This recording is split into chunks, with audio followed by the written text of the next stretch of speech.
ایک مرتبہ کا واقعہ ہے، حضور علیہ السلام کی تمام ازواج میں سب سے چہیتی بیوی اما خدیجۃ الکبریٰ کے وصال کے بعد اگر سب سے کوئی چہیتی بیوی تھی تو ام المومنین سیدہ طیبہ طاہرہ اما جان عائشہ صدیقہ تھی، جن کے بستر پہ قرآن نازل ہوتا ہے۔ بلکہ ام المومنین خود فرماتی ہیں میں حضور سے ناراض ہو کر کے بیٹھ جاتی تھی، گھر میں بات نہیں کرتی تھی، اور حضور مجھے خود منانے آیا کرتے تھے، بلکہ حضور اتنا پیار کرتے تھے ان سے، جب حضور ان کو مناتے اور وہ نہ مانتی تو اما جان عائشہ پاک فرماتی ہیں کہ حضور میرے کانوں کی لو پکڑ کر کہتے اے ننی منی عائشہ اب تو خوش ہو جا، تو اس وقت میں ہنس دیتی۔ آقا فرمایا کرتے عائشہ جب تو مجھ سے راضی ہوتی ہے تو بھی مجھے معلوم ہوتا ہے، اور جب تو مجھ سے ناراض ہوتی ہے تو بھی مجھے پتا چل جاتا ہے۔ اما عائشہ پاک نے کہا وہ کیسے؟ تو فرمایا جب تو کہتی ہے رب محمد نے یہ کہا، رب محمد نے یہ کہا، رب محمد نے یہ کیا، رب محمد نے وہ فرمایا، جب تو محمد محمد کہنے لگتی ہے میں سمجھ جاتا ہوں تو مجھ سے راضی اور خوش ہے، اور جب تو ناراض ہوتی ہے تو کہتی ہے رب ابراہیم نے یہ فرمایا، رب ابراہیم نے وہ فرمایا، رب ابراہیم نے ایسا کیا، تو جب تو ابراہیم ابراہیم کرنے لگتی ہے تو میں سمجھ جاتا ہوں کہ تو مجھ سے ناراض ہو گئی ہے۔ سوچو خاتم النبی جین جس کو منانے آئے وہ اما جان عائشہ کی شان کیا ہوگی، جس کے بستر پہ قرآن نازل ہو اس اما عائشہ پاک کی شان کیا ہوگی۔ اللہ اکبر، ہم عشق والے تو یہاں تک کہتے ہیں کہ بستر عائشہ رش کے طور ہے، اس لیے کہ حضرت طور پر حضرت موسیٰ جاتے ہیں اور توریت جیسی کتاب آتی ہے، اور بستر عائشہ پر جانے موسیٰ محمد علی تشریف لاتے ہیں، اور بستر عائشہ پہ قرآن مقدس نازل ہوتا ہے۔ اتنی مقدس خاتون ہے کہ ظالم نے الزام لگایا تو اللہ نے قرآن میں ان کی طہارت کو بیان فرمایا، ان کی پاکیزگی اور عفت کو بیان فرمایا۔ اس اما عائشہ پاک کا حال یہ، ایک مرتبہ ریشم کا پردہ، ریشمی پردہ گھر کی دیوار پہ لٹکایا، ریشمی پردہ گھر کی دیوار پہ لٹکایا۔ حضور تشریف لائے تو دیکھا سیدہ عائشہ کے گھر کے حجرے میں ریشم کے پردے دیوار پہ لٹکے ہیں۔ حضور گھر میں نہیں گئے، چہرہ پھیر لیا۔ توجہ کریں، غور فرمائیں، اگر آپ کو یہ لگتا ہے کہ میں حضور کا امتی ہوں، حضور مجھ سے کیسے چہرہ پھیر سکتے ہیں، تو آپ سے پوچھتا ہوں آپ کتنے بھی چہیتے اور ہم کتنے بھی چہیتے ہیں، اما عائشہ پاک کی طرح ہمارے لیے تو چاہت اتنی نہیں ہوگی نا۔ وہ محبوبہ ہے، محبوب رب العالمین ہے، جب وہ پردہ دیوار کو لگا لے تو حضور وہاں سے چہرہ پھیر کر کے واپس ہو جاتے ہیں۔ دوسری حدیث دھڑکتے دل سے سننا، اگر حدیث نہیں ہوتی تو ہمت نہیں ہوتی یہ بولنے کی جو بولنے جا رہے ہیں۔ ایک مرتبہ اما سیدوں کی ماں، سیدہ کائنات، مخدومہ کائنات، حضور کی اولاد میں سب سے زیادہ حضور نے کس کو چاہا ہے تو وہ سیدہ فاطمہ کی ذات ہے۔ ان کے آنے پہ حضور کھڑے ہوئے ہیں، اور ایک دو مرتبہ نہیں، بار بار کھڑے ہوئے۔ سیدہ عائشہ پاک فرماتی ہے کہ میں نے جب بھی دیکھا کہ فاطمہ آ رہی ہے تو حضور اٹھ کر ان کے لیے اور صرف کھڑے نہیں ہوئے، اپنی جگہ چھوڑ دی اور اپنی جگہ پہ خود ان کو بٹھایا، اور ان کو بٹھانے کے بعد کیا فرمایا، فدا کے امی وابی یا فاطمہ، فاطمہ تجھ پر میرے ماں باپ قربان ہو جائیں۔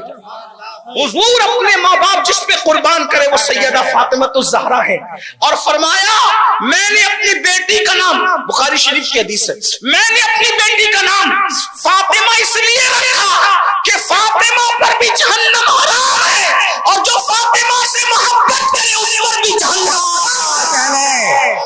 نعرہ تکبیر، نعرہ رسالت۔ سیدہ کی شان یہ ہے، بلکہ ہمارے اسی دور کے کچے شاعر نے کچا شعر کہا ہے، ایک پلوں میں سما جائیں گے سب ماہو نجوم، ایک پلوں میں سما جائیں گے سب ماہو نجوم، چادر فاطمہ زہرا کو سمجھا، چادر فاطمہ زہرا کو سمجھا کیا ہے۔ اللہ اکبر، کربلا کا پورا میدان، کربلا کا پورا میدان جس کا مرہون منت ہے اسے فاطمہ الزہرا کہا جاتا ہے، سنیوں کربلا کو حسین کبھی نہ ملتے اگر حسین کو فاطمہ جیسی ماں نہ ملتی. کیا کہنے؟ نعرہ تکبیر، نعرہ رسالت، یا حسین یا علی. جب میرے امام اس بارگاہ میں خراج پیش کرتے تو کہتے ہیں اللہ اکبر سیدہ ظاہرہ طیبہ طاہرہ جان احمد کی راحت پہ لانا سلام. میرے امام نے جان احمد کی راحت کا مطلب کیا؟ جب سب بے چین ہوتے ہیں تو حضور کو یاد کرتے ہیں، اور جب حضور بے چین ہوتے ہیں تو فاطمہ الزہرا جان احمد کی راحت پہ. ہر بے چین دل کا چین اللہ کا رسول ہے، اور رسول اللہ کو جو راحت عطا کرے اسے فاطمہ الزہرا کہتے ہیں. جان احمد کی راحت پہ لاکھوں سلام. اور پھر کہتے جس کا آنچل نہ دیکھا مہو میرے نے اس ردائے نزاہت پہ لاکھوں سلام. اور ایک مقام پر کہتے ہیں نور بنت نور زوجے نور ام نور نور نور مطلق کی کنیز اللہ رے لما نور. یہ ہے سیدہ کائنات رسول اللہ کی نسل قیامت تک جس سے چلتی رہے گی وہ سیدہ. یہ شان ہے سیدہ کی. آقا نے فرمایا فاطمہ تو تو ام ابی ہاں ہے، تو میری ماں کی طرح. یعنی اشارہ دے دیا میری ماں کو کسی نے دیکھا نہیں سیدہ آمنہ کو، لیکن کردار آمنہ دیکھنا ہے تو کردار فاطمہ الزہرا. یہ شان ہے سیدہ. لیکن اب سنو غیرت مصطفیٰ، غیرت مصطفیٰ. پھر کہہ رہا ہوں حدیث میں نہ آتا تو ہمت نہیں تھی. ایک دن سیدہ پاک نے سونے کے کنگن پہنے. حضور کی غیرت، بس بات پوری ہوتی ہے. حضور کی غیرت.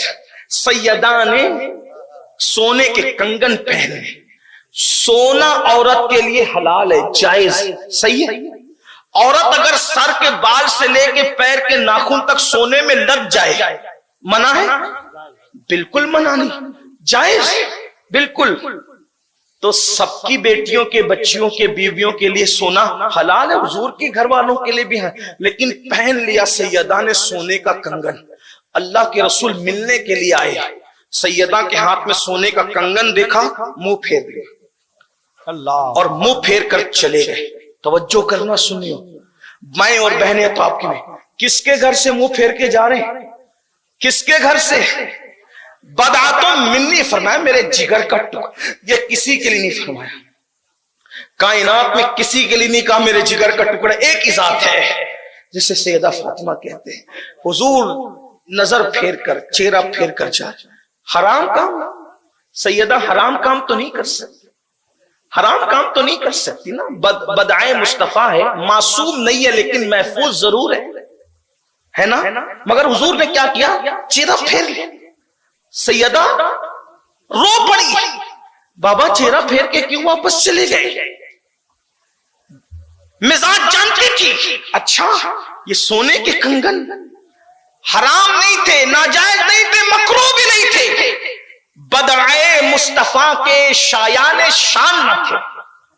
ایک چیز حرام ناجائز الگ ہوتی ہے، لیکن ایک چیز کیا ہوتی ہے؟ شایان شان نہ ہونا. سیدہ چونکہ رسول اللہ کی شہزادی ہے، حضور علیہ الصلوۃ والتسلیم نے راز کی بات جاتے جاتے دنیا سے انہی کو کہا تھا کہ مجھ سے پہلے آ کر کے تم ہی ملاقات کرو گی. اس شہزادی جس کے لیے کھڑے ہوتے تھے آج انہوں نے سونے کے کنگن پہنا ہے، شایان شان نہیں تھے. بس چہرہ پھیر لیا اور چہرہ پھیر کر کے حضور واپس ہو گئے. سیدہ نے فوراً سونے کے کنگن، جس سے میرے بابا ناراض ہو جائیں، سونے کے کنگن اتار کر حضرت بلال کو دیا، جاؤ بیچ کر کے اس کو مدینے کے غریبوں میں بانٹ دو.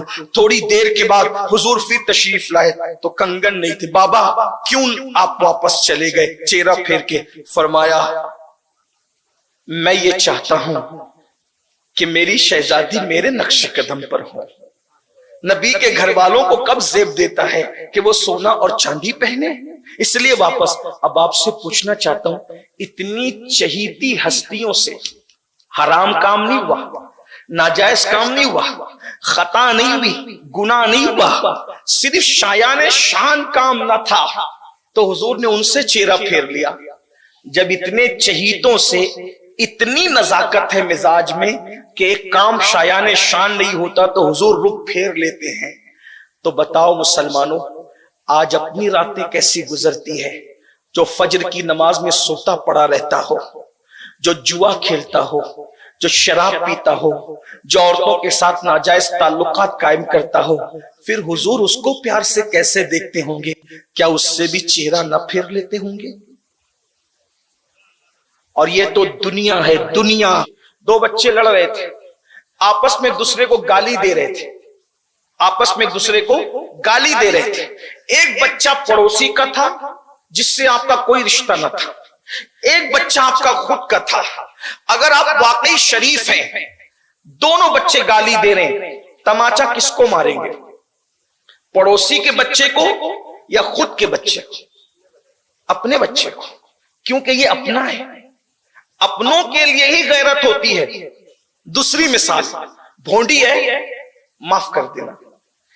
دو لڑکیاں ہیں، ایک لڑکی جس سے کوئی آپ کا رشتہ نہیں ہے، وہ پارک میں کسی لڑکے کے ساتھ دیکھی گئی، اور ایک لڑکی وہ ہے جس سے آپ کا بڑا قریبی رشتہ ہے، وہ بھی کسی لڑکے کے ساتھ دیکھی گئی. آپ کان کس کا پکڑو گے؟ سزا کس کو دو گے؟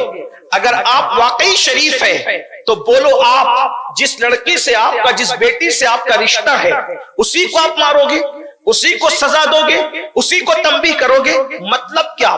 جب آپ امتی ہو کر غیرت اپنوں کے لیے اتنی رکھتے ہیں تو وہ نبی ہو کر اپنی امت کے لیے کتنی غیرت رکھتے ہیں، اس کو تھوڑا توجہ سے سن لے. میں نے کہا نا کہ کہیں حضور نے منہ تو نہیں پھیر لیا ہم سے، جو ہم در در کے بھکاری بنے ہیں، جو ہم مجرم بنے ہیں، جو ہم پاپی بنے ہیں. اللہ اکبر. اور وہ کتنے نازک مزاج کے، اللہ اکبر، وہاں مزاج میں کتنی نزاکت ہے اپنوں کے لیے. تھوڑا توجہ کرنے